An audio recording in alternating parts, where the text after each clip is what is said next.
And we're really appreciating you guys joining us. My name is Russ Sherwood. I'm an airline pilot, check airman in my company on Airbus fleet. I'm also a flight instructor here with Aerocadet. I don't do a lot of flight instructing nowadays. I used to definitely do a lot of it. And, right now I'm more of a airline career mentor for our students. We basically conduct some of the webinars here from our separate hangar. Got a big hangar down the road where the flight operations are, but it's very, very, very noisy, and unfortunately won't be able to conduct a productive webinar that way. But this is just one of our hangars here. We keep a serious aircraft here just for advanced training. It's a glass cockpit aircraft, so it's just more conducive to webinars. So thanks for joining us. What we'll do today, we're just going to go through a really short presentation about the internships in the United States. We're going to go through the legal aspect of it. We're going to go through practical aspect of it, exactly how to apply for permits, how long the permits are valid for, what to know, what not, what's important to know, what's not really that important to know. And then we'll go through exactly what tools you have in order to obtain the advanced internship, because the initial internship is guaranteed. Okay, so we'll go through that real quick, and then we'll basically answer some questions, which I'm sure you will have plenty of. Okay, so I'm just going to start a presentation real quick here. Can everybody can see it okay? All right, perfect. All right, so this is our little PowerPoint thing here. We just want to sort of use some visual aids just to make the information easier accessible and just easier to understand. All right, so obviously we're talking about F1 visa programs. We're talking about our partners in India, Hercules Aviation Training. We have a lot of Indian students. I'd say somewhere 85 to 90% Indian students. We got a Telecom Flight Training Center, and that's our FTP in South Florida. That's how we get the F1 visa issued and I-20 issued. And of course, we got Global Air. It's our partner. It's also another company I work for as Airbus ferry pilot for international operations there. So we basically managed to secure contracts with several providers in order to ensure that this program is implemented correctly, and we're able to basically accommodate everybody in this program. Just a little bit about myself. My name is Russ Sherwood, airline captain, check airman for major U.S. airline, Airbus 320 fleet. The reason why we don't like to disclose what airline we work for is because it's a conflict of interest. So we don't want to use the airline name, which is its own corporate thing for the purposes of employment with another company, like for example, Aerocadet. Okay, so we're not supposed to mix them together. But it's I work for a major airline on Airbus 320 fleet. I'm captain, check airman there. Also certified flight instructor, been certified flight instructor since 2006. So it's been a while. I've been working as a test pilot as well. I worked in Southeast Asia extensively. I worked 2 years in China as an instructor there to the airline cadets and the military guys who were retiring from the military and transitioned to airline flying. I worked for a few companies worked for a company in Malaysia, in Johor Bahru. We were test pilot, production test pilot for Liberty Aerospace. And I worked as a charter pilot and chief flight instructor in Indonesia, specifically in Lombok Institute of Flight Technology. And after that, I just went into airline flying full time and basically never really came back to instructing. But I still keep my instructor license and occasionally do instruction here in the U.S. Most of my work is outside of the airline, obviously, and inside this company, Aerocadet, as airline career mentor. We have a lot of students who want to be obviously airline pilots, and not just flight instructors, not just charter pilots. So it's kind of my job to guide them through important questions on how do I achieve my goals, what's the best way to do that. The flight training programs that we have are different. The different flight training programs for different objectives. And so some students want to go to, for example, Emirates, Qatar, Middle Eastern Airlines. Some students want to go to other places like Cathay Pacific or Singapore. And so those airlines have different requirements to start out. Some of them have second officer programs, which obviously don't require extensive flight time or a lot of jet time. Some of them don't have such programs like Emirates, for example, right? So you need extensive jet time to even be able to apply there. And so this is why we have different programs for different needs. So one of my jobs to explain those programs to the students. Okay, Jim's not going to be joining us today. He is busy.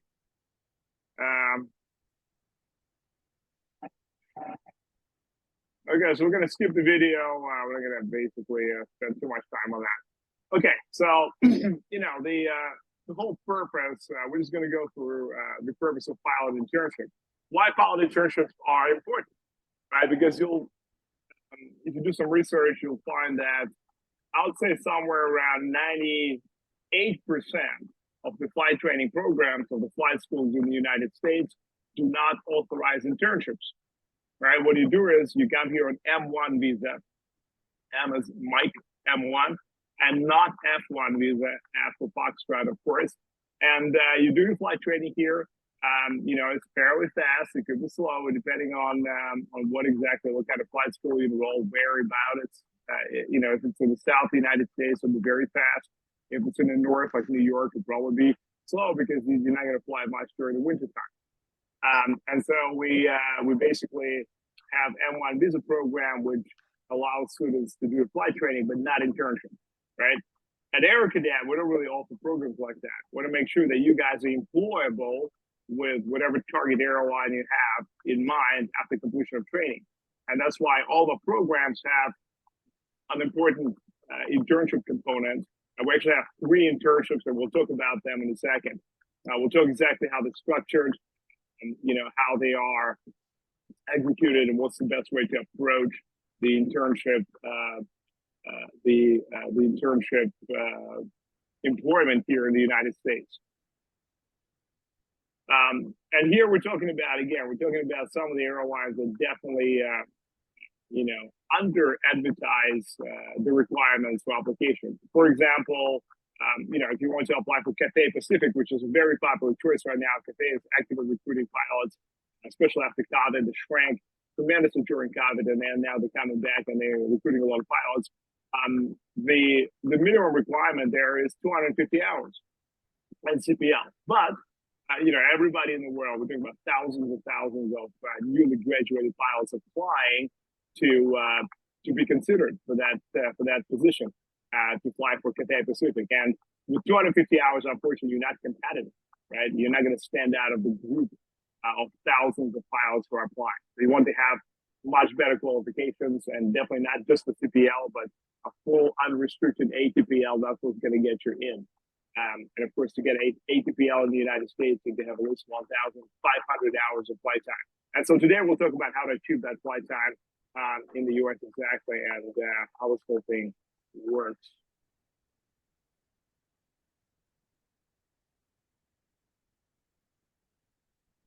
Okay, so let's talk about the internship objectives. Obviously, you want to get your license out of Federal Aviation Administration. You want to get full unrestricted ATPL, not a CPL. You will get CPL initially, but again, with CPL, it's just very difficult to find a job if you just got a CPL. It's just not impressive enough for the airlines that are employing and have a lot of choice of students, of applicants to employ. Right? Again, they have thousands of applicants, and they're only going to choose maybe 200 this year, or maybe 300 next year. So it's really important to be very competitive. And now there are options to give an opportunity to build significant propeller and jet flight time. You want to be using the United States CPT and OPT internship programs. We'll talk about it in a second. Working at CFIs and first officers in the U.S. Airlines. So we'll talk about in a second exactly how to get there. we'll you want to use an opportunity, and we want to make sure that it's lined up for you an opportunity to become airline employment ready in a wide range of employment markets, including South America, Middle East, Asia, et cetera, et cetera. And, a lot of people don't consider South America, but actually South America has some of the airlines like Copa Airlines, for example, which is Central America, it's in Panama, which employs international applicants. That's just one of the great ways to build a flight time. So it's something that, you'll definitely find out about it when you are finishing your flight training here, and there's a lot of networking going on. So all those things will be well known to you by the time you are approaching the end of your training period here, especially internship period. And of course, we want to provide you with continuous consulting support. If you have any questions, we always welcome your calls. You can schedule free consultation calls with us, and we always attend them unless, of course, we fly with a middle of flight. Again, the airline schedule in the United States normally allows us a lot of free time. So we normally work about half a month, about 15 days per month in the United States as airline pilots, which means another half a month is completely wide open, free. You can, engage in hobbies, or you can pick up additional employment. You can also do a lot of volunteering. A lot of pilots do volunteering. So mentorship is definitely one of the things that we do here, and we enjoy it very much. As I'll say, hopefully you'll do the same thing once you graduate. All right, so we'll talk about the F1 visa. So as I said, you cannot work. You cannot work here. You cannot do any internships on M1 visa. And about 98% of flight schools in the United States offer you M1 visa. So you got to be very careful. If you want to do flight training, only flight training, and you're ready to continue after completion of your CPL into some kind of employment. If you have employment lined up already, right? If you're guaranteed employment after completion of CPL, then sure. And a lot of students are guaranteed employment after completion of CPL. Like, for example, we had students from Vietnam, which were airline cadets. So they were pre-selected by the airline, and the airline said, we just wanted to get CPL multi-engine with instrument rating, send them back to us with 230 hours, and we'll put them in through the training. We'll put them in Airbus. Fantastic. If that's the arrangement, that's good, but it has to be guaranteed by an airline. And the majority of students, 95% of students, they come here don't have a pre-guaranteed, pre-arranged airline employment. Okay, so it's very important to get yourself enough flight time and enough experience to be able to be airline employable and competitive, as competitive as possible in the airline employment market. Okay. All right, so we're going to talk about CPT, curriculum practical training. So what is CPT exactly? When you come, you finish your training in the United States with us, or anyone else for that matter, hopefully with us, you finish your training takes about 12 months. And that's from zero, your commercial pilot license, your flight instructor license with all the ratings, right? So you'll have CPL with multi-engine and instrument rating with single engine add-on, right? So you can fly both single engine and multi-engine aircraft with under the instrument flight rules. And then you also have the instructor ratings for exactly the same capability. So you'll have to fly, you'll be able to fly multi-engine aircraft, that's MEI, with instruments. You'll be able to teach instrument or multi-engine aircraft if you need to. But it's very important to get a multi-engine rating as an instructor, because dual engine multi-engine flight time is available flight time, but with creating a resume, you're just going to widen your employment options after completion of the internship. So the initial internship, the curriculum practical training, is there's some few caveats to it. Okay, it's on campus only, right? So it's very important that whatever flight school you enroll with, hopefully us, right? We definitely guarantee the initial internship as a flight instructor on the premises. And a lot of students say, okay, how is it impossible? What if you only need, I don't know, 20 flight instructors that year, and you have 60 students graduating? What are you going to do? Well, let me explain you something. The instructors in the United States are not career instructors. There's maybe one instructor per flight school who's a career instructor. Everybody else is not a career instructor. Everybody else is somebody who just finished flight training. They remember the flight training program well. They also remember what it was like to be an instructor, so they can connect, the whole flight training with instructing. They're fresh pilots, and they're just there to build flight time. And again, they're there to build 1,500 hours of flight time to ensure that they're qualified for the airline transport pilot license, right? That's the qualification you need to work for an airline. And of course, as we said before, 99% of students target airlines for their careers and not just being flight instructors professionally. Airlines offer a lot more money. It's a much safer environment than flying the GA light aircraft. And of course, you have better career progression. So airlines is the ultimate target. So even though a flight school hires, a flight school, let's say, needs 20 instructors, you'll be surprised how quickly they get from being instructors to being picked up by airline, charter companies, stuff like that. So there's a movement all the time in the instructor employment market. And so this is why it's very important for the flight school to basically be able to employ as many of its graduates as possible. Why is it important for flight school to employ some graduates? Sorry about that. We got helicopter training here as well, so they're making a lot of noise. Why is it important to employ its own applicants, its own graduates? Because flight school knows who they are. They know how well they attended the flight training. They know how well they comply with curriculum. They know how many check rides they failed, how many check rides they or practical exams failed. So we know the character of the student. And of course, if we consider somebody, student or the graduate, unsafe, that we're just going to tell them right before that graduate starts a flight instructor training in the first place. We're going to say, listen, you've been bunking off flying. Some students do it, unfortunately. Some students come here to party. That's very unfortunate, but they nightclubs every night, and they come over to fly, and they're hungover, and they didn't study, they didn't do the homework, and it's just it's sad. But we basically tell those guys, listen, we just don't feel like you're going to be a good candidate for working as a flight instructor. There's a very small minority of students who behave like that. The majority of students qualify to be instructors, and we certainly tell them, okay, we'd love to have you as an instructor. Once you complete your instructor flight training program, we will employ as instructor. You can start your CPT. So CPT is limited to 80 hours per month. Okay, you can now work 100 hours, 120 hours, something like that. Normally, as a flight instructor, you're allowed to work up to 8 hours per day. Okay, but most flight instructors don't really fly that much, but we fly, 5 hours to 6 hours per day. But it's important to maintain the limit of 80 hours per month. So you don't want to fly 8 hours per day for the first half of the month, and then you tapped out and you're unable to fly at all.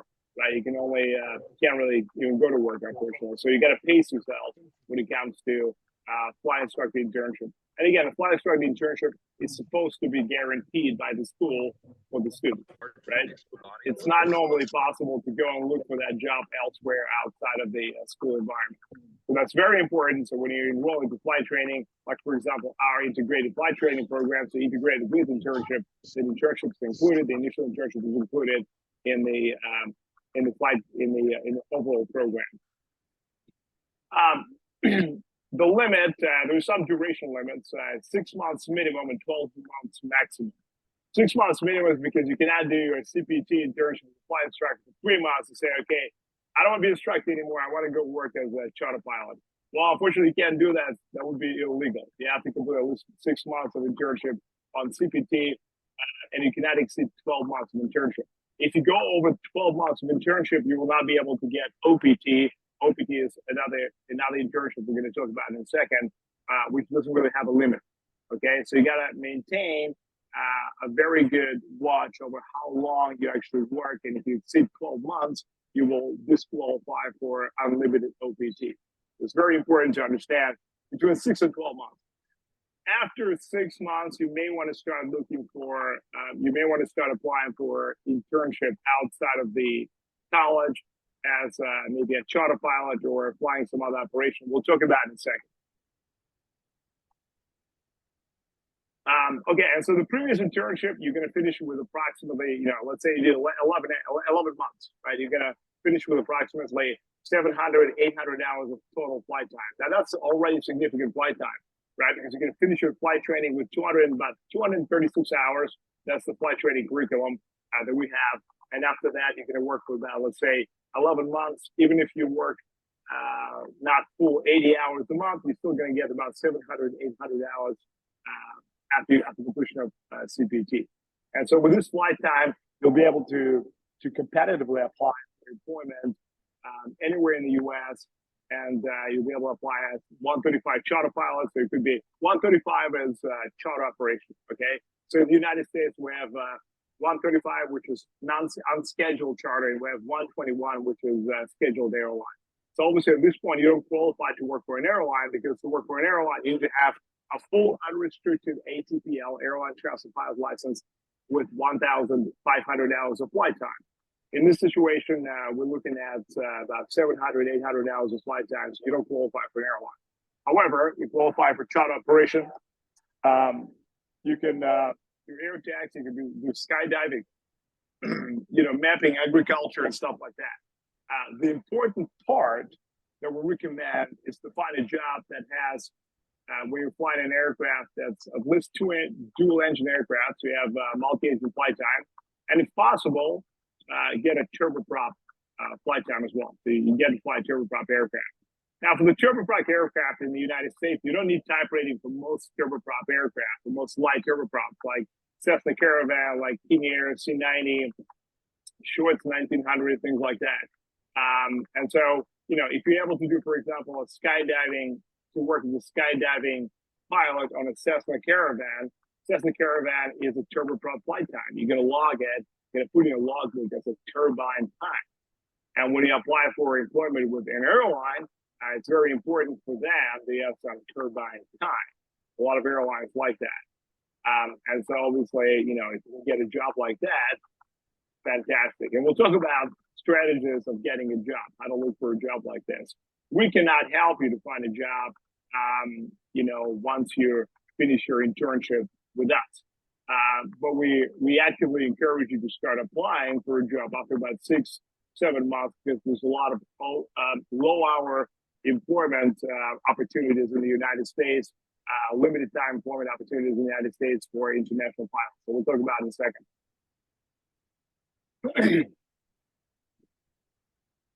And the OPT, as it says here in the note, is not limited to 80 hours. So the guidelines are more flexible. You can work more than 80 hours. Normally, as a pilot, for example, charter operation, you'd normally be limited to about 100 hours per month.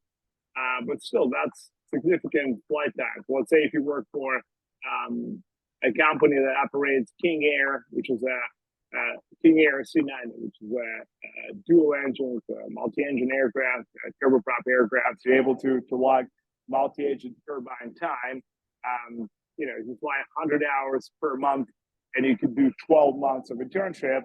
That's roughly 1,200 hours of turbine time, and that's very significant. And that's got to go in addition to your propeller time, which will have approximately 700 or 800 hours of that in addition to that. So you'll be able to get to your ATPL requirements of 1,500 hours very quickly, and of course, build a very impressive resume. This is why we have here expected flight time, flight gain by the time you're done with the OPT internship is close to 2,000 hours total time. Once you get to 1,500 hours, you can apply for ATPL, right? ATPL is just one exam, right? It's not 14 exams like they have in Europe. It's just one exam. It's fairly easy, and most pilots take a couple of weeks to prepare for the exam, for the theoretical exam. And even though the FAA gives you 3 hours to complete it, most pilots finish in 20 minutes. That's how we did it. So ATPL, you're going to take the written exam, then you're going to do a check ride. A check ride will probably you probably need 2 or 3 hours to prepare for check ride. It's something that you're already ready to be familiar with. And, while flying all the time as a commercial pilot on the OPT, you'll be familiar with most of it, right? There's a lot of IFR flying, and it's going to be some missed approaches and stuff like that. You're willing to practice some of it because some of it will have a simulated engine failure. And of course, simulated engine failure is not something you deal with, on a regular basis when you work with charter operation. But still, this is why you have an instructor will prepare for the ATP. You'll take the ATP check ride, and you'll be full unrestricted airline traffic pilot license from a developed country, a developed ICAO country like the United States. It's an ICAO license as well.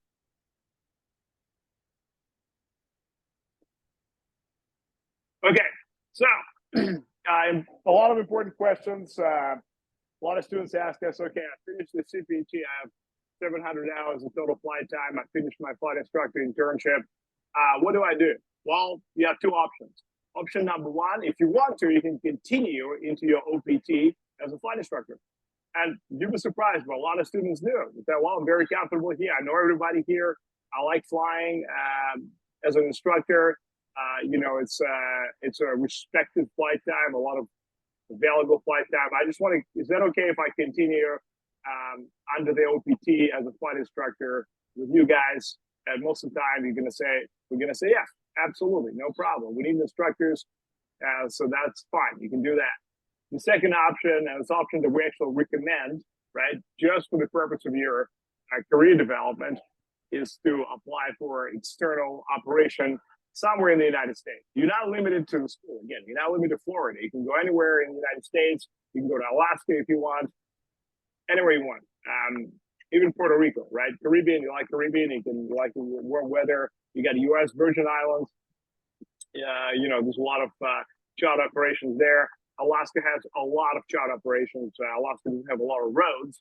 There's a lot of settlements, a lot of hunting expeditions that require commercial pilots. And the only way to get, out of Anchorage, which is the biggest city, into the smaller settlement is by airplane.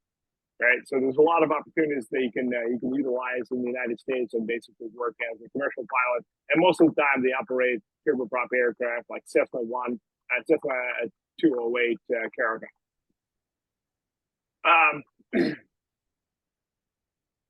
Okay, so how to get the OPT certification? You got to contact the DSO in every flight school.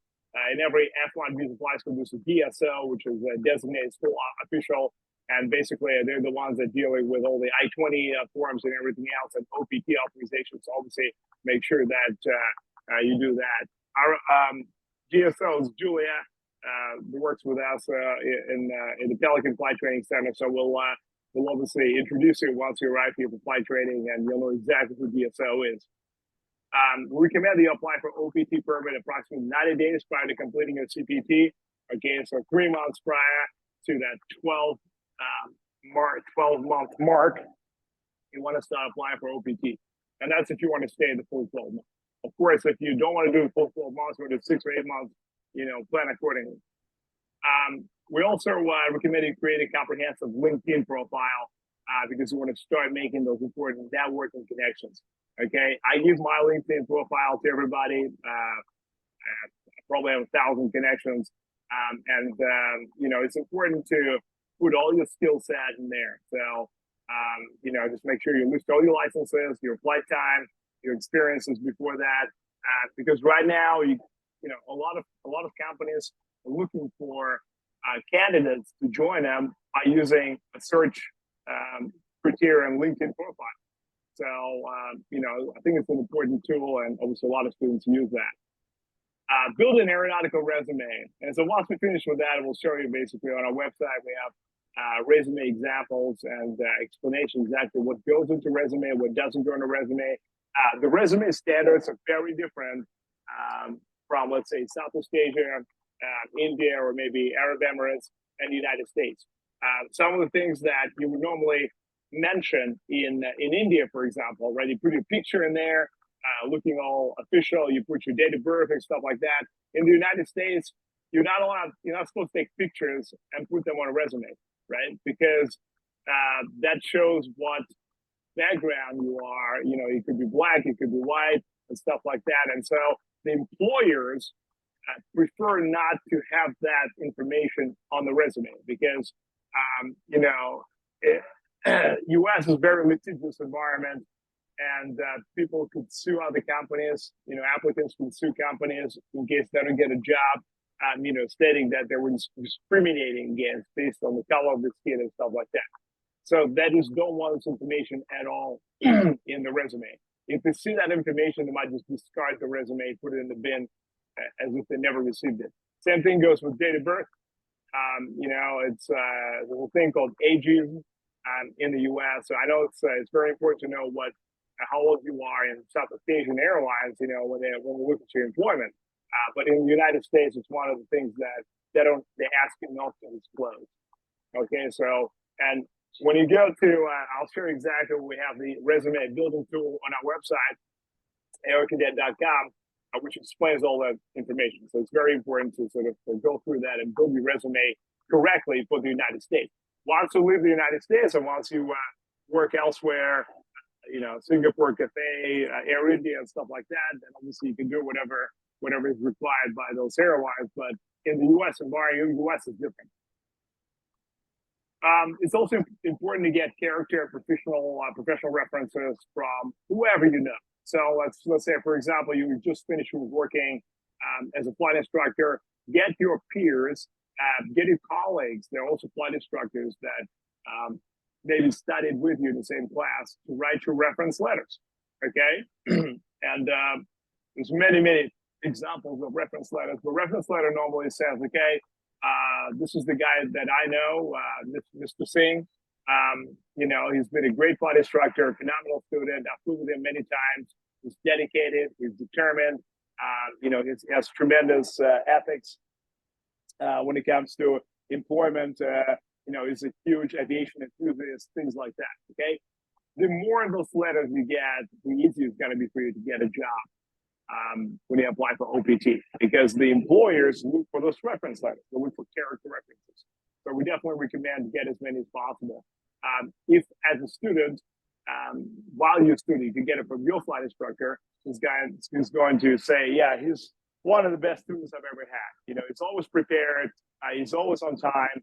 He shows up, I don't know, 20 minutes ahead of schedule, you know, to make sure that that he's not late and stuff like that. Asks a lot of questions. Again, that's all positive, good stuff that you want to put in your application for employment. And the U.S. employers definitely look at the reference letters. So reference letters, character reference, professional reference letters are very important. Also, we will give you reference letters as well, right? So I probably write, personally, 25, 30 reference letters per year, every year, right? To the best students or you know, some of my colleagues, so some of the first officers I fly with in my airline. So it's very important to have that extra, you know, thing that's gonna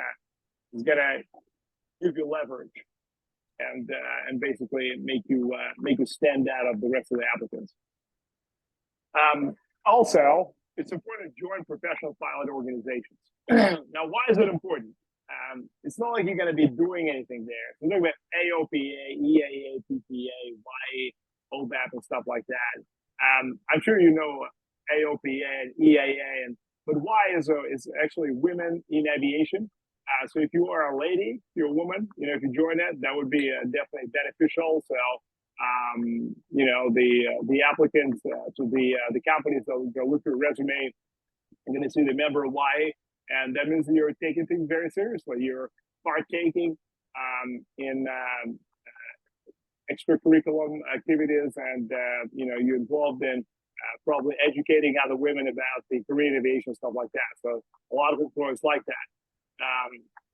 OBAP is for Black or African Americans, just anybody with Black who's also a pilot. And the reason why this organization exists is because there isn't a lot of pilots of color in the United States. So, you know, politically, and a lot of companies want to recruit more pilots of color in order to basically be more representative of the amount of pilots, amount of population demographics in the United States.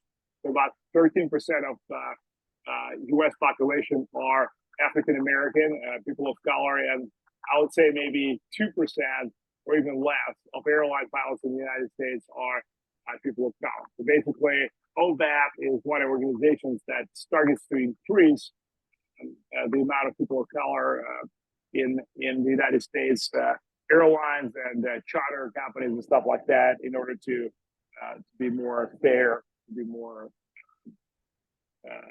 equitable. Okay, so let's move on to how to find a job. Right, we'll look at different sort of options there. There's some dedicated airline job dedicated or a pilot job dedicated companies, employment advertising companies, and there are some of them that are just doing general sort of employment advertising, but they also have a big aviation section. Okay, so Indeed is probably one of the biggest companies here in the U.S. It's a huge website. It has all kinds of jobs, but it also has significant aviation jobs. So if you want to be employed as an airline, as a pilot, a charter pilot, or all those options that we talked about, just use a keyword pilot, right? And you'd be surprised to see a lot of options there.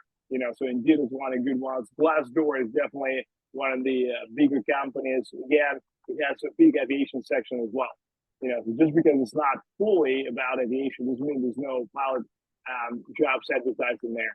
And so you can just type in pilot or low-hour pilot opportunities there, and they will come up. You'll see probably 20 or 30 jobs, 20, 30 new jobs advertised every day, right? So just remember, if you're 3 months prior to completion of CPT and you start actively looking, you're going to go through a lot of job options and apply for all of them, and hopefully you hear back from some of them. So you have some options, which companies you want to go to for OPT when you done with the CPT.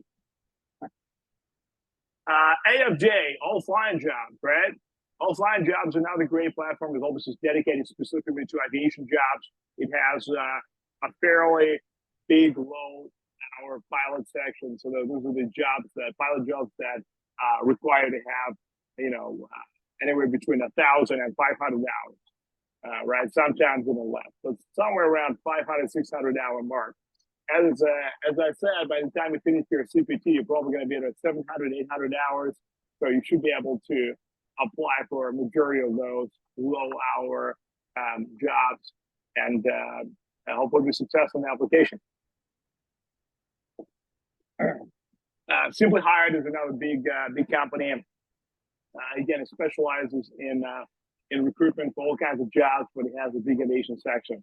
ZipRecruiter, again, in other words, just like Indeed or Glassdoor, it's basically for office work, but again, it does have the aviation companies advertised there as well. So, in your spare time, just go ahead and, just make it your normal habit to check out those employment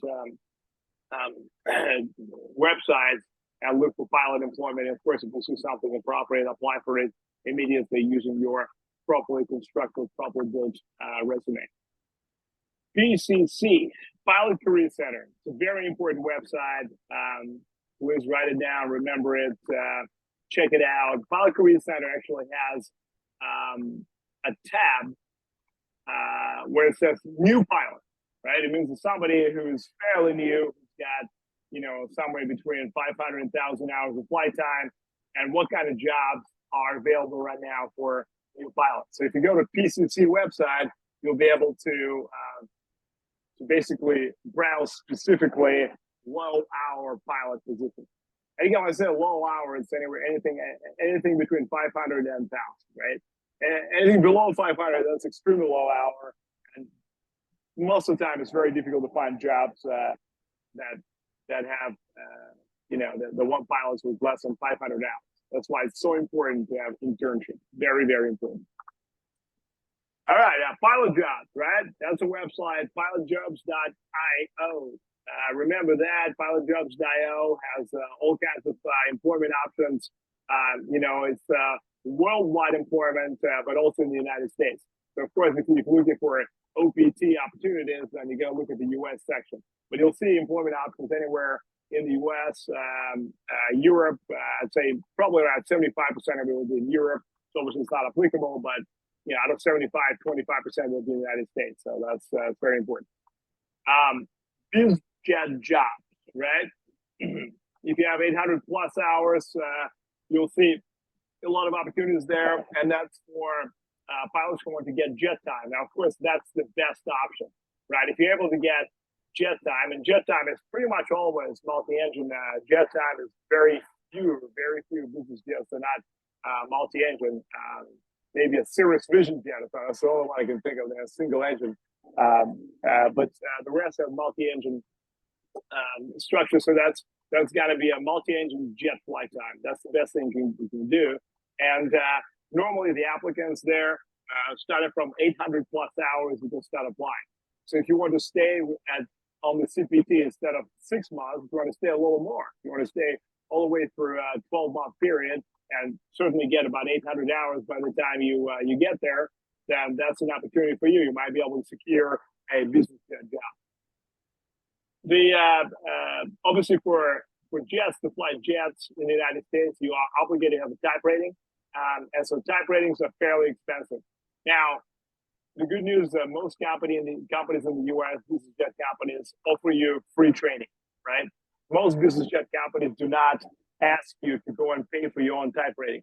They just offer you a full ride. They pay you for 100% of training fees, training costs. So you get a free type rating, but you have to commit to X amount of time. So let's say under your OPT, you might commit for a year. You cannot commit for more than a year, okay? But after that, the business jet company might offer to sponsor you for H-1B visa or something like that, right? If they want to keep you. It happens, or they provide you some petition letters for if you want to apply for EB-1 visa. We'll talk about shortly. Pilots global, all right? That's obviously US, Caribbean, there's some European jobs there as well, so check it out. Goose recruitment. Goose, we're not sure why it's called Goose, probably related to Top Gun, but gooserecruitment.com, that's a big one as well. It's just pilot jobs in there. And as I said before that, LinkedIn, right? LinkedIn actually has an employment search section. It functions just like, Indeed, for example, right? So this is why when you open a profile with LinkedIn and you establish with the company, LinkedIn will ask you, are you currently hiring? And if you say yes, they're going to ask you more questions, more follow-up questions about whom you're hiring, what qualifications you look for, and stuff like that. So LinkedIn has a big section where you can actually look for a job as a pilot, and the job offers you'll see there will be specific to your situation because you'll be able to disclose your experience there and stuff like that. So it's a great tool. It's a very, very good tool. At the same time, you can also try to network with people who look for pilots. You can ask direct questions and stuff like that. Things that normally are not allowed in a lot of websites that advertise employment. Okay, so just a quick word about our pathway program. When you go to Aerocadet website, you'll see we have a pathway program for students that did their CPL training elsewhere. And they did not do it on F1 visa, they did an M1 visa, and now they want to build flight time. It's, I'll show you in a second what we're talking about, but if you have a CPL already, from any country, any ICAO country, you can actually enroll into our pathway program, do our CFI, CFII, MEI, flight instructor training, and then qualify for CPT and OPT. So we'll show it to you in a second. We have another internship, which is lined up with a company called BVI, Ferry Pilot, BVI, British Virgin Islands. That's with Global Air, BVI Inc. So that's if you, for example, finish your OPT and you don't have a job lined up yet in your own country or whatever target airline you might have, you can continue into this internship where you get to fly aircraft for the repositioning purposes as a ferry pilot. Just some fun stuff that we have. Very pilot. Again, final phase of the program, which is permanent line employment placement. We'll provide you the reference letters, we'll provide you recommendations, we'll provide you everything you need to be able to complete your applications. Obviously, by that time, you already have licenses, you'll already have a tremendous, great command of English. You'll be able to utilize your multiple reference letters, recommendation letters to stand out of the rest of the applicants when you apply for positions that you need. And there's some stuff here. Those are the most popular airlines that students target. Obviously the big players in the Middle East, but also some of the airlines in Southeast Asia, and Copa Airlines is from Central America. So check that out. That's something that a lot of students don't know, but they recruit as well international students, international pilots, and able to give you a significant amount of jet time, flying 737 out of Central America, all over the U.S. and South America. So it's really tremendous flight time. So if you go to aerocadet.com, you'll see the programs there. We'll show them to you once we. I don't think there's any need to show you the website. It's a well-known website. Just go to aerocadet.com, click on programs, and you'll see the programs right there on the website. The first program that we have is the one we discussed on F1 visa program in the United States. It's called FPAP US, Full Professional Airline Pilot Program. It's integrated with internship. Internship is guaranteed. The CPT is guaranteed. All right, so now we have probably about 15 minutes of questions and answers. If you guys want to go ahead and shout your questions at me, and I'll be happy to answer them and make sure that we get them all answered within the next 15 minutes.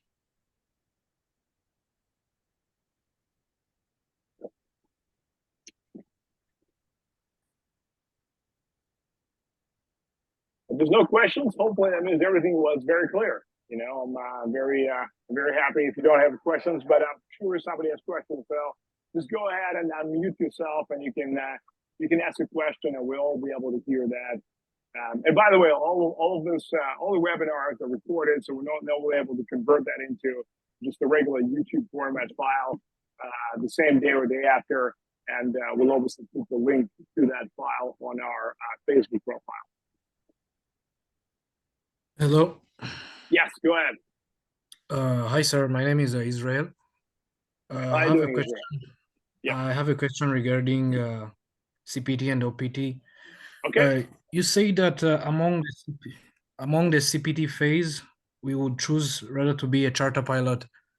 How much hour is required to become a charter pilot? Okay, so it's not a CPT phase. It's open. So for the OPT, you can elect to be a charter pilot. And as I said, you have different charter pilot. What's a charter pilot? Charter pilot is non-airline. It's a pilot who's not working for an airline. So I give an example, right? Let's say you want to be a pilot flying a Cessna Caravan. It's a popular operation somewhere in Alaska, right? How much flight time do you need for that? I'd say anywhere between 700 to 800 hours. The first couple of 100 hours, you're going to work as a first officer in a Cessna 208. When I say first officer in air quotes, it means you're not really a first officer. You're just there to gain experience. You can log that flight time, but some countries may not accept that flight time because it's not an aircraft that requires two pilots to operate. So, normally anywhere between 700, between, let's say 500 and 1,000 hours, approximately what you need in order to get the charter pilot job, flying a Cessna Caravan, flying a King Air, C-90, obviously as a first officer, and eventually you can upgrade to a captain after maybe 2 or 3 months of experience, being a first officer. It could be a Cessna 401 or 402, right? It's not a turboprop aircraft, but still, it's a multi-nation aircraft that probably seats about 8 people. So there's a lot of things that you can do. If you stay in Florida, there's a lot of charter operations that fly between Florida and Caribbean, right? Because there's a lot of islands, thousands of islands in the Caribbean, and they're very popular vacation destinations for a lot of people in Florida. And instead of going and taking an airline flight, let's say from Melbourne in Florida to go to Bahamas, most of the time there's no direct flights unless it's charter flights. So a person would have to go to American Airlines, then would probably have to fly to Charlotte, right, which is in North Carolina, and then from North Carolina, it might be able to get to Jamaica or something like that. It's just very, it takes too much time, but there's a lot of private charter operators on lighter aircraft that fly directly from Florida to Nassau to fly to Bahamas to BVI and stuff like that. So that's one of the jobs we can get there. But again, anywhere between 500 and 1,000 hours, that's what you need. Thank you, sir. Thank you. Bro, look. Any more questions?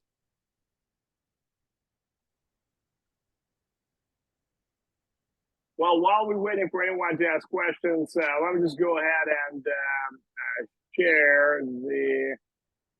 Let's see. I'm going to share the website here so we can take a look at the website. That's Aerocadet website. Academy has a lot of information here about Aerocadet articles and reviews. We put out a lot of articles. I personally write articles and stuff like that. So if you click on that, it's going to go to a blog page. You can load out this probably 100 articles here. And it's important information about the pilot shortage and stuff like that. What exactly does that mean, pilot shortage? How to write your resume. So if you click on that, for example, it'll give you information about how to write a resume, what needs to go in there, and stuff like that. So again, all this stuff is written by us. We want to make sure you guys have access to this information on a regular basis whenever you need to. And there's some resume samples here as well that you can download and basically reformat to fit your experience. The program that we talked about, right? You go to programs and courses. You have ab initio international students, and we actually have separate section for Indian students. Okay, what's the difference? The difference is that for Indian students, you get two licenses. You got the FAA license and the DGCA license as well. DGCA license is the Indian Aviation Authority license, and that's what we need to work in India. And that's if you want to work in India, of course. The international one, it's a single license. You get the U.S. license, but don't forget U.S. license, ICAO license, right? So ICAO is the International Civil Aviation Authority organization, and ICAO licenses are convertible to any other format in the world. Okay, as soon as the country is ICAO. As far as I know, 186 countries are ICAO, so it's pretty much all the countries in the world are ICAO. So ICAO license is basically international license, but it is issued by the FAA, and of course, it's you can only obtain it to do flight training in the United States. So if you click on this program here, right, you'll see the information about this program. That's the program we're talking about. That's the estimated cost of this program, and that includes internships in the U.S. and Caribbean. Got a little video here. I probably recorded 5 or 6 years ago, something like that. We got even video here from one of the students that graduated, and he got EB1 visa, and he was able to get his employment authorization in the United States to work as an airline pilot. And so that's basic information about the flight training program. Instead, we got 237 hours. That's where you finish when you finish the flight training phase, right? And then you go into the internship phase, and you can get to 1,500 hours, even more. But 1,500 hours where you need to get into ATPL. There's a list of academic subjects here, probably not as important, but they just give you good information about what exactly you're going to be studying. Accommodation costs. Here's a breakdown of tuition costs. Okay, so here you'll see exactly how much this kind of program will cost, what's included, internships, etc., etc. There's certain upgrades that are available. For example, if you don't want to fly a 152 initial training, you're going to do 172. You can upgrade it. You can basically do an ATPL add-on if you want to, and stuff like that. Some options for Indian students if you want to get an Indian license in addition to U.S. license, and stuff like that. And some discounts here, obviously, just an estimate how much money you're going to make if you work for 2 years as a flight instructor. Most students don't do 2 years as a flight instructor, do 1 year as a flight instructor, and 1 year as a commercial pilot. And commercial pilots get paid more than flight instructor. So you can actually make more money while you're working, while you're an intern. And that's, we like to call it a rebate, right? It's money you're going to get back immediately after training. Some payment schedule information and stuff like that. If you want to go to, for example, internships, we have a section called internships, US pilot internships going here. It's giving you a lot of information about exactly how internships work, OPT, CPT, and stuff like that. There's a section here about building your resume. Okay, so you got, for example, sample aviation resume. You can click here and you can see what exactly it's PDF format. So that's an example of resume. By the way, it's very important. I forgot to tell. It's very important to keep resume in one page. Do not create 2-page or 3-page resumes. Okay, so peruse through that section. There's a lot of great information there. Yes, Jason, how can I help? Go ahead. Hi, Captain Russ. I hope you're doing well. I had a few doubts, basically, regarding immigration wise, post my 200 hours. I basically want to, continue my flying and, so the main doubt was, how can I, continue forward? And, is there any written legal bond between the school and the student that, whatever said, through the brochure, would that be also in a written, like bonded statement or something like that, like legal wise? Well, I'm not sure what you mean. We don't have any bonds or anything like that. If you mean like, is there any contract that we require you to continue your internship? No, you can leave whenever you want. The internship's for you, it's not for us. We just want you to get the flight time, right? So let's say if you are somewhere, if you're doing your initial year of CPT, you got to 600 hours, and all of a sudden you got a job offer from Air India or Singapore Airlines, and say, okay, they want me. Of course, you can go. We're not going to ask you to pay anything for that. There's no obligation or anything like that. You can go in anytime you want, right? And so that's fine. Now, if you're saying, if you got 200 hours, have you done your flight training already? You done your CPL license?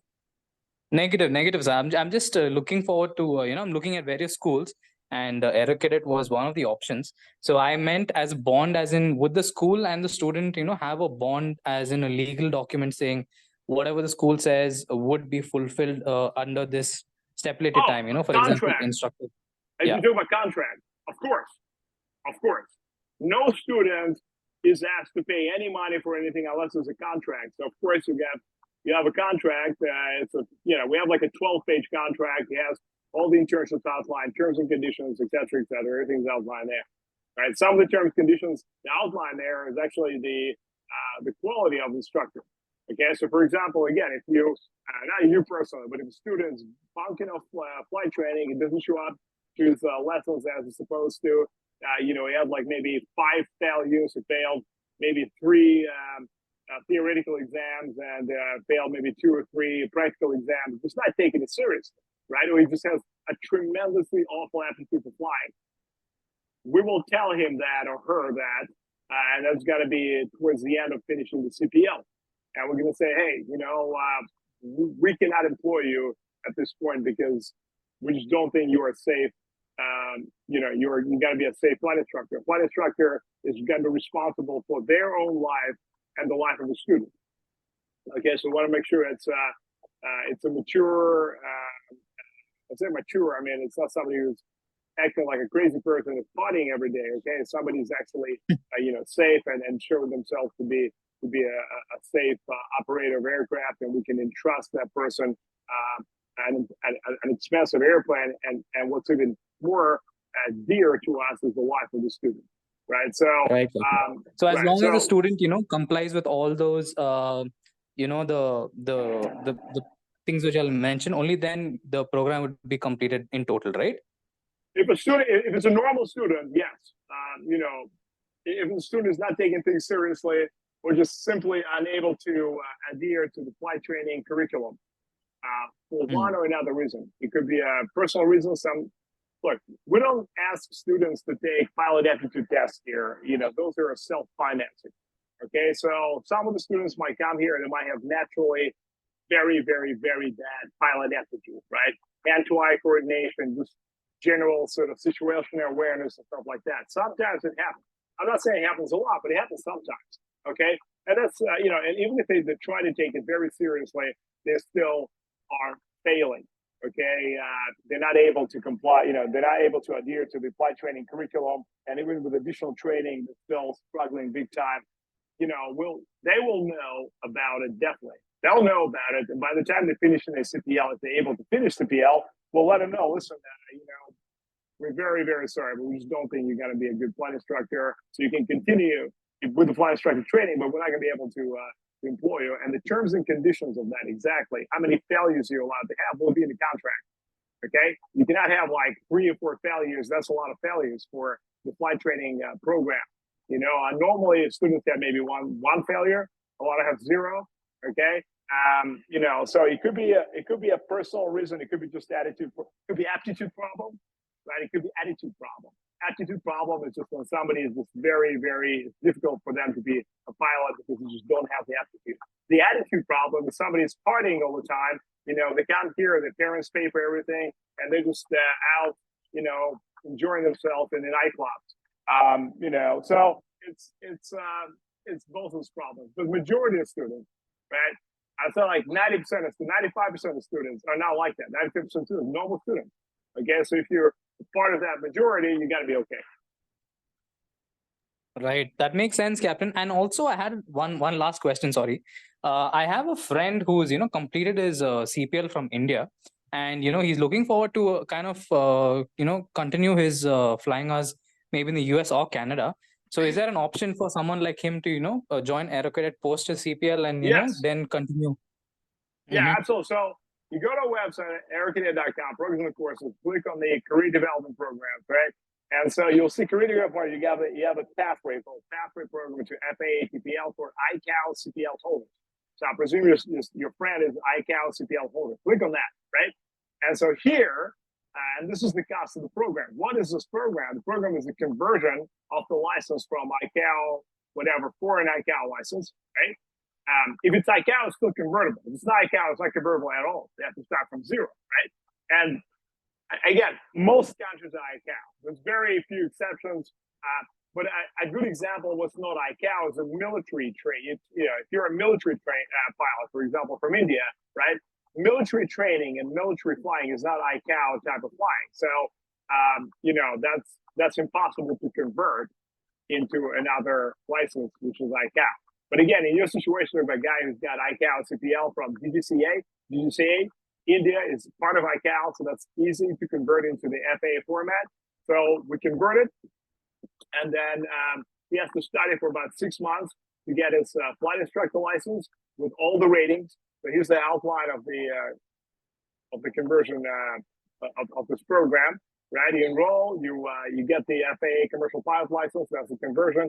You get certified flight instructor rating. Then you got CPT, OPT, airline. You get ATPL, and then you get obviously placement with whatever airline you want to assist you with airline placement. And you also got international ferry pilot internship. That's the one we discussed in the Caribbean. Okay, so that's the program that he needs if he wants to do that. That's going to give him a lot of great experience working in the U.S. A lot of airlines really, really want that. Okay, now let me ask you this: what airline is he targeting for employment? So the main goal was to fly in the Gulf countries, maybe preferably Emirates in the near future. I mean, in the end, that's the end goal. So Okay. he was looking forward to build his hours as an instructor in the US or Canada, and then move to these countries which are hiring in the Gulf. Okay, so we as you can see right here, we have a program in Canada, right? Pathway in Canada. However, unfortunately, big red banner. Red is bad, right? It says that from March of this year, Canada has limited amount of student visas, and so most flight schools, including our FTP there, we cannot accept students just for license conversion and flight instructor training without, first of all, giving all the allocations to ab initio students. The students will start from 0. And the reason for that is because we don't want to run out of student allocations, for programs that are short and don't really bring us a lot of students. So, we just want to kind of give these allocations to the students who are, coming in for the full program. Now, if you want to work for Gulf countries like Emirates, Qatar, Etihad, Fly Dubai, Saudi or stuff like that, they require at least 2,000 hours of jet time, and not just jet time on a business jet, but jet time on a transport category jet like CRJ or ERJ type of aircraft, right? That's what they want. So, you know, unfortunately, your friend did not consult with us, but if you did, we would say, okay, then you do your flight training in Canada. If you're targeting airlines in India, in Gulf, you got to go to this program, International Airline Pilot Canada, right? And so what's the difference? You get the same kind of internships as you get in the US, right? In Canada. Not sure why it's not loading, but it's the same kind of internships. So it's just the flight training takes longer. The flight training in Canada will take about 18 months instead of 12 months. Okay, and when you go into outline, and it's even costs a little less. When you go into outline of the flight training program, here's the outline. The training program will take about 18 months. Sometimes it takes a little longer. It might take up to 2 years, right? Because in Canada, flying during the winter is very difficult. But summertime is great. So obviously we fly in summer. After that, you get CPT and OPT. In Canada, the CPT and OPT are combined together. Okay, so there's no CPT, there's just OPT in Canada, right? So you can fly anywhere immediately in Canada. You don't have to do the CPT. You don't have to work in school. But most students do it because you have to get the initial experience as a flight instructor, right? But I'm just saying, you're not automatically limited just to the flight school operations. You know, if you're able to find, if you don't want to work for the same flight school that you were training, you want to work somewhere else, you can do that. In the United States, you cannot, right? So the OPT is anywhere in Canada, and normally you get up to 3 years of OPT, and not 2 years. So you got 3 years. After 2 years of OPT in Canada, you can apply for permanent residency. You qualify for permanent residency through the CEC, which is Canada Experience Class Program. Okay, and of course, with permanent residency, you can work for Canadian Airlines indefinitely. And that's what a lot of students do from India. They build the initial experience, IOE, the initial operating experience in the Canadian regional airlines flying CRJ, which is Canada Regional Jet, which is what operated in Canada for, the Part 705. 705 is kind of like Part 121 operation in regional airlines, and they build that flight time. They build 2,000 hours of flight time, and then they go directly to Emirates. And Emirates loves this kind of applicants because they have experience of working for, at this point, it would be about 4 years working in a developed, very safe environment like Canada, bringing that Western mentality of safety and crew resource management and CRM and stuff like that into Emirates. That's what they want. So you'll be the prime candidate for them. They're going to pick you ahead of, somebody who's applying from, let's say, Indonesia, who maybe has 10,000 hours on the jet as a captain. That would not take that guy. That would prefer you because you bring in that invaluable, very, very important sort of mentality into the operations that makes Emirates safer. And that's what they want. They want to be westernized airline, even though they're located in the Middle East. Okay, so it's important to understand those peculiarities when it comes to, what kind of program do I need to choose for my targeted airline? And if you guys call us, right, if you're going to schedule a call, click here, right, and it's going to bring you into our scheduling software here. And say you want to get admission guidance, you don't know what program to choose. Just click on that, and you'll be able to select a free consultation call. It would be might be with me, might be with someone else. We got a few guys working here, and just select whatever date you want and select the time you want and stuff like that. And we'll call you back. We'll call you back via WhatsApp, and we'll talk to you, and we'll find out what exactly you want to do for your career. And based on those aspirations, we're going to recommend the correct program. Okay, because we don't want you to go into wrong program and then not being able to get the job that you want because there's no pathway from the program that you did to the job that you want. Okay, so I definitely recommend doing that. Yes, Ram, how can I help? We're going to terminate soon, but one more question. Go ahead. Hello. Yes. Hello. Yes. I have a question. Yep. So, I have a question. If I take my CPL, frozen CPL here in Malaysia, So my license Right. will be issued here in Malaysia. Is it possible for me to go for internship in the US under the Aerocadet, or it is better for me to take the ATPL program through Aerocadet and then build my hours there? Russ, I think someone else jumped in. I was on the queue. This is Ram here. Okay, no problem. Okay, so let me just understand the question. So are you saying you got a CPL from Malaysia? Yes. Yes, yes. Okay. So is it possible for me to do the pilot internship in the USA, or Yeah. is it way better that if I take the ATPL license from the US and then continue there? Okay, so this is the Also, program. We're just talking about this program right here. It's called Pathway to FAA ATPL. Click on that, right? It's for the ICAO CPL holders. If you have an ICAO CPL, right, that's the program that you need. You can enroll in this program.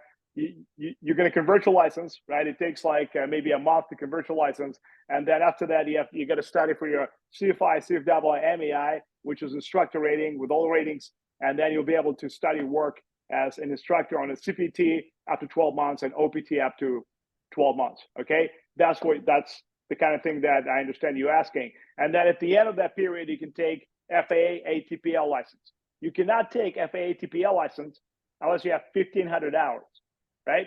You might be confusing it with, like in Europe. In Europe, there is a license called EASA ATPL Frozen, right?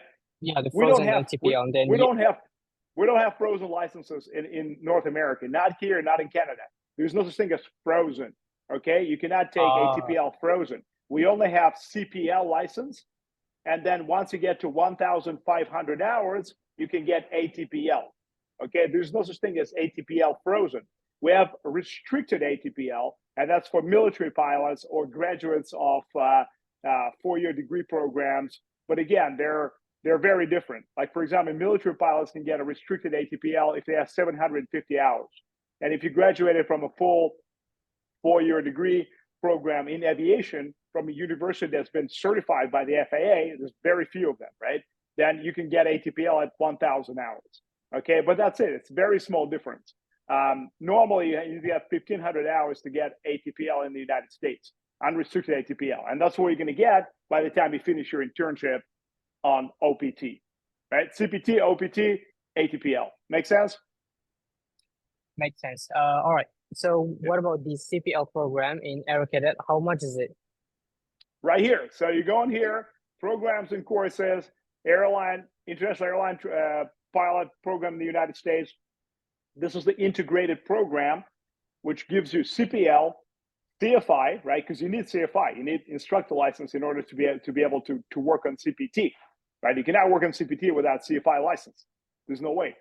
So that's the integrated program. It integrates all those things together, right? It gives you all those licenses, and it gives you the internships. It gives you ATPL. Everything's integrated into that program. Okay, it's very important to integrate everything together, because if you just do CPL, right, and then start looking for how do I get a job with 250 hours CPL, you're not going to get a job. It's very, very difficult. It's almost impossible. You're just going to sit there and your currency is going to time out. And we get students calling, emailing every day. Guys that recently graduated with CPL. Oh, I've been looking for a job for 6 months. What do I do?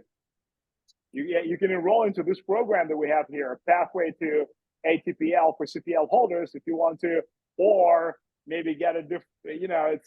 It's difficult to get a job with. It's what we call a vicious circle, right? You need flight time to get a job, right? But you need a job to get flight time, right? That's the problem that a lot of students face. And to break that vicious circle that a lot of CPL graduates face, we have integrated program that breaks it automatically for you. Okay.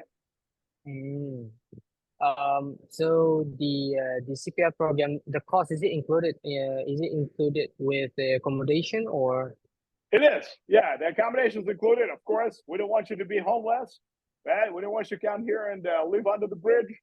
So yes, the 12 months of accommodation is included, because training takes 12 months. So 81,985 included in the accommodation? Yes, of course. Including meals, or? Including what? Meals, foods. No. Guys, meals are never included in the US. It's because, we have a lot of international students. We have students that come from different countries. We have students from Middle East. We have students from, like Saudi Arabia. We have students from Qatar. We have students from India. We have students from different countries, and they all have different dietary requirements. Some of them eat halal. Some of them are vegetarian, vegans, right? We can't figure out who's doing what. So what you do is you come here, you buy your own meal. That's the easiest thing to do. Okay, we in the US, flight schools do not ever include food in the flight training. Accommodation is normally included, but food is not. Okay, and also the easiest thing to do, your accommodation will have a kitchen in there. Okay, it's kitchen shared between 6 to 7 students. You can buy food at local grocery store, whatever your food you eat, halal, or it could be vegan, whatever you want, right? And you cook it in the kitchen. All right, so if you want to do that, and then take a sandwich with you to, take a sandwich for lunch. So when you're flying, you get hungry, you get a sandwich, or you can eat as many places you can eat here. So, it's not a problem, but food is not included in the cost of training ever. All right. So the total is 12 months, including the theory and the flying phase.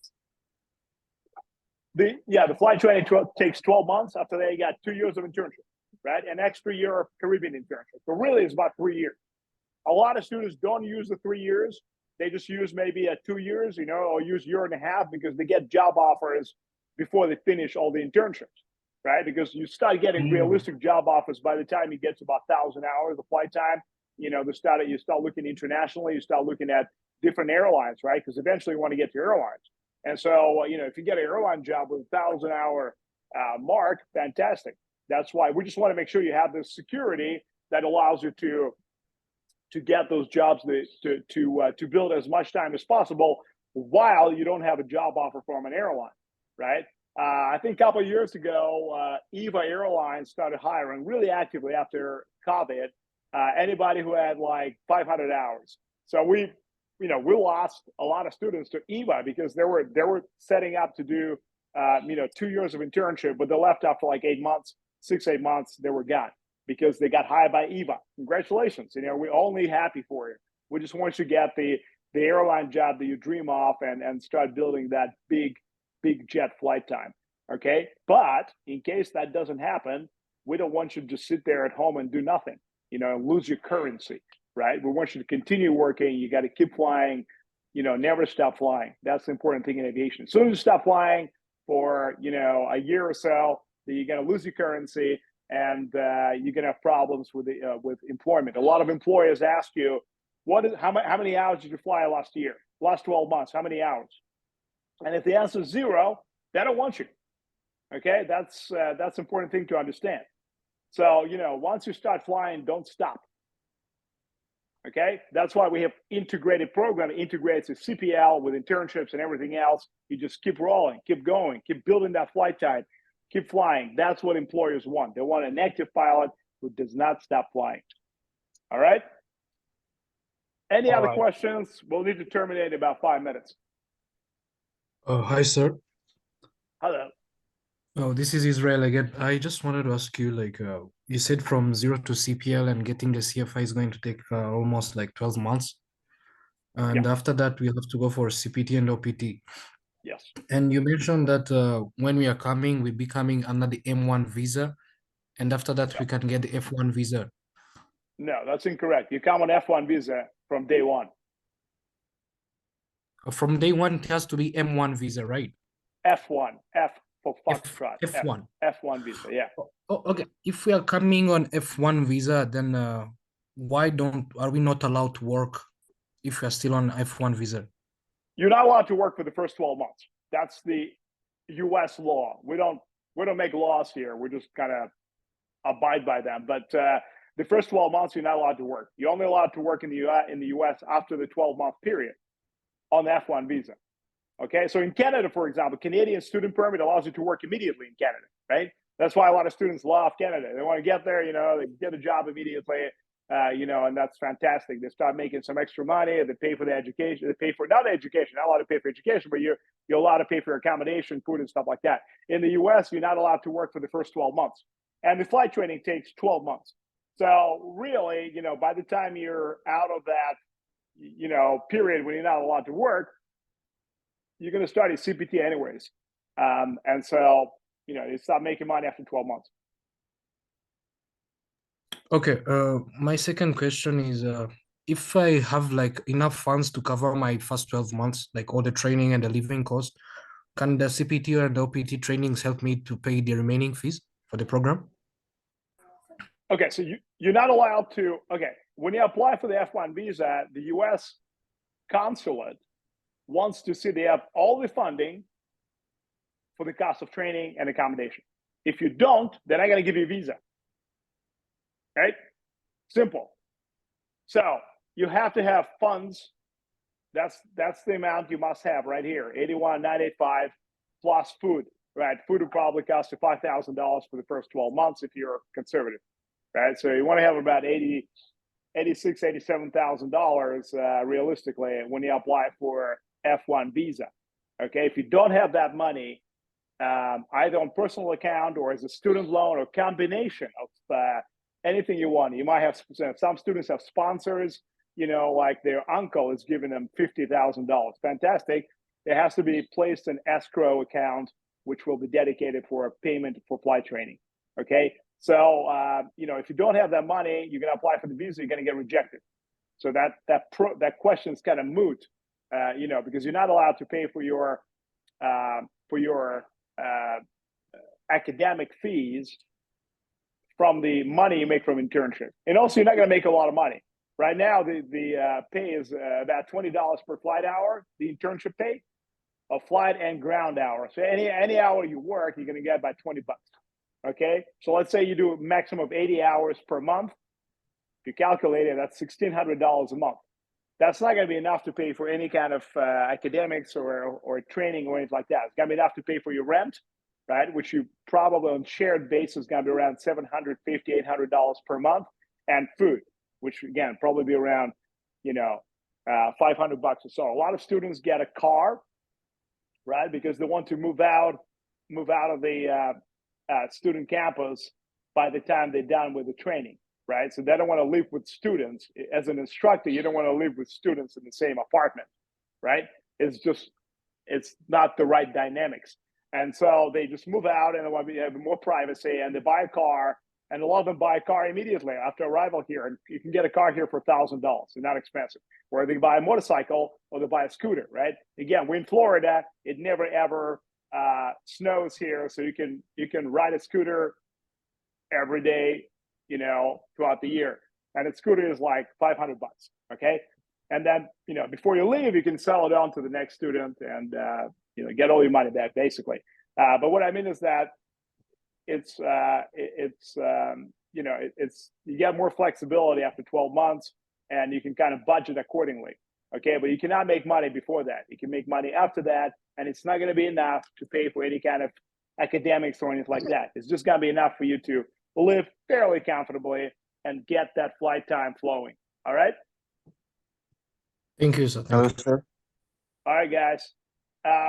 Well, we have to terminate. We got another webinar right now for Sri Lankan students. It's not a webinar, it's just private meeting. We have a big influx from students from Sri Lanka. So we got to terminate soon. I do apologize. If you need personal consultation, no problem. Again, all you got to do is schedule a call here. Click on that. You can schedule a call, and we'll talk to you personally. Based on your personal sort of aspirations and how to achieve them. We'll give you an advice based on that. Okay. So go ahead and schedule your consultation calls. They are free. We are a unique company that does that. I don't think anyone else does that. Just schedule a call. We'll talk to you. We'll consult you.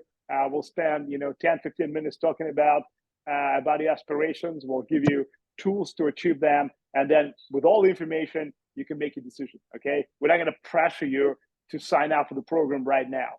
Do whatever you want. We just want to make sure you make the right decision so you can achieve your goals and you achieve your dreams, right? And that's what makes us happy, because we're all fellow aviators. Once you become an aviator, you join a brotherhood that you will maintain for the rest of your life. You'll be a part of very very tight, very loving community, and it's a privilege and honor to be a part of the aviation community, and you'll be a part of it. Okay, so we consider all the aviators around the world our brothers, basically, or sisters. I don't want to be sexist here, but it's very important to understand that we just want to make sure you guys make the right decisions based on the information at hand, and we'll give you that information. Okay, everything else is up to you. All right. All right, guys. Well, we're going to terminate soon. Thank you very much for joining me here at our Aerocadet hangar. I appreciate it. Hopefully it wasn't too noisy. Today's Monday. It's a big training day. Everybody's flying. I got helicopter guys flying. You probably saw in the background. We got obviously our students flying and stuff like that. So there's a lot of flying going on today. And, sometimes it interferes with the Zoom call. But, we'll conduct another seminar. We try to conduct it once a month. We can't really conduct them all the time, but we'll conduct it once a month, and we'll publish our seminar on a website, on our Facebook. So just make sure and go to our Facebook page and sign up. It's if you go to aerocadet.com, scroll all the way down. There's a Facebook logo in there. Click on that. Become a member, and then you'll be able to stay up to date with all our announcements. We also on X, which used to be Twitter. So we also, whatever we post on Facebook, we post on Twitter as well. So you kind of know what's happening, all the news and webinars and stuff like that. All right. Well, thanks so much for joining me. I really appreciate it. We'll put out a recording of this meeting here. We'll put out a recording of this meeting probably in a day, probably tomorrow. So we'll post that again on our Facebook, so you can, watch it if you have any. If you had any questions, or you didn't remember the information, you can just go back here and check it out. All right, guys. Thanks so much. Have a great week. Take care.